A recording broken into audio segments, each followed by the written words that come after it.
All right, welcome to another edition of The Exhibit. I'm your host, Josina Anderson, and I am standing by with a very special guest, the head coach of the Tampa Bay Buccaneers, Todd Bowles, joining me early in the morning, got me up with the Roosters. Don't even have my eyelashes on yet, which I told you ahead of PR I was going to say, because you know that's what I was going to say. How you doing this morning? I'm doing great. How are you doing? I'm just, listen, trying to make it happen, trying to make it work. Okay. Now, good to see you. I appreciate you joining us. The first thing that kind of comes to my mind with me is the fact that you're going into your 5th season.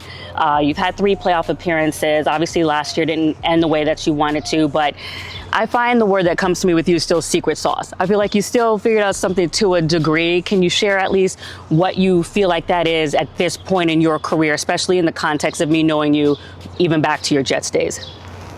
It's really just honing in on the fundamentals. Don't make the game harder than it has to be. You know, we really try to hone in on fundamentals and teach it the right way. You know, we try to teach it the right way and build it from the ground up. I don't think you're going to find many football players that are already polished. So we try to make sure we do a great job of teaching and make sure we do a great job of coaching, and we take all the personal part of it out of the game and understand what we have, and we just do a good job of communicating and staying together.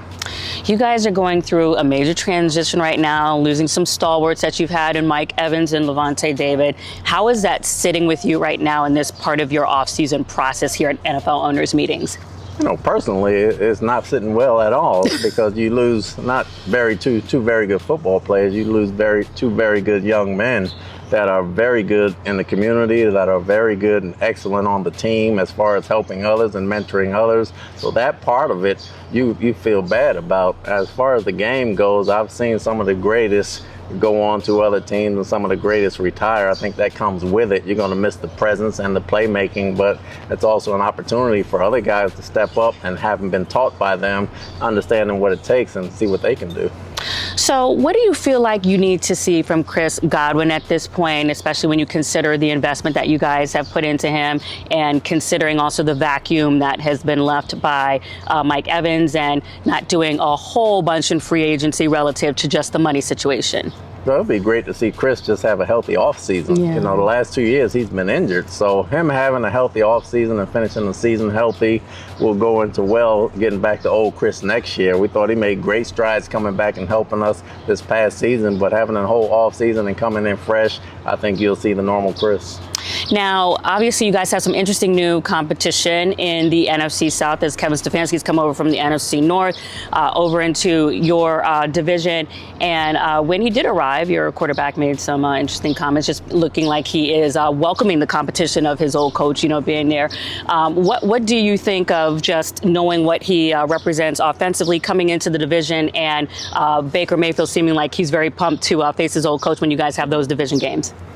Well, I think that's something that they have to figure out from that standpoint. Since but you're going to use it. You're going to use his fire. We have a boxing match where they get in the ring with each other and knock each other out. Oh, we can do that UFC match. You know, we're going to back our guy Baker, and we look. Oh, I like that. Him, and I'm sure they're going to back their coach as well and come out playing. So it's a division game.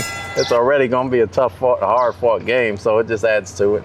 And what about your defensive prowess and what you want to see elevate on the defense, especially when you've been leaning on a Lavonte David so many years, and just also with the rise of the Panthers in the division as well? What's the thing that you're looking to tweak from a personnel standpoint or a schematic standpoint?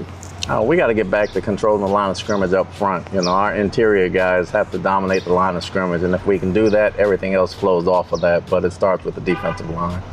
And then also, too, just what's your purview over the coaching staff? You guys have gone through so many changes. You've managed it actually quite well with the flux of different offensive coordinators and things like that. So kind of how are you looking at where you want to have the glue points with your staff going into this season? You know, it's different. You kind of see what you need to do every year. And it's hard because a lot of guys you're very close to and extremely close to. And a lot of guys I came up with from nothing, from the dust, and I've been with them for many years. And from a football standpoint, when the game changes and the coaches change, you have to concentrate on the thing that got you there, and that's just understanding how to coach and concentrate on the fundamentals and teaching the guys that come in the building, because you can't worry about the relationships from a football standpoint. It's never personal. And some guys have moved on to go to better places as far as head coaching. Some guys have retired and been in it a long time. And then some guys just didn't fit anymore. So you have a combination of all that as a head coach. So it's never easy. It's always a difficult process, but it's important to find the right fit. And I think we kind of found the right fit this year. I wanted to give you props, sir. It looks like you're developing an offensive coaching tree. Because the people come off of you and doing, I mean, I know you're defensive coach, but you might be able to claim that side of it. What's going to take things to the next level finally for you this offseason? Obviously, the goal is always to progress in the postseason, and you're always having your teams very competitive and things like that. But as you reflect on, okay, how am I going to be motivating my guys and inspiring my guys differently this year, or whatever that may be, what is it going to take to get to that next echelon for you? It's going to take all of us as coaches, and it starts with me. Obviously, that first meeting is going to be important to lay the groundwork of what we want to do. Then you have to practice what you preach every day. If we do that, I think we'll be fine. All right, well, listen, you had me do this interview real quick, but I did my little drive-by thing. You got me out here. We got it covered. I do appreciate you joining me. I'm going to go finish my makeup. And You did a great job, Queen Latifah. Thank you. Queen Latifah. Oh, you have to always get a jab in there. For Todd Bowles, I'm Josina Anderson at the NFL Owners Meetings in Phoenix, Arizona. Back to you guys.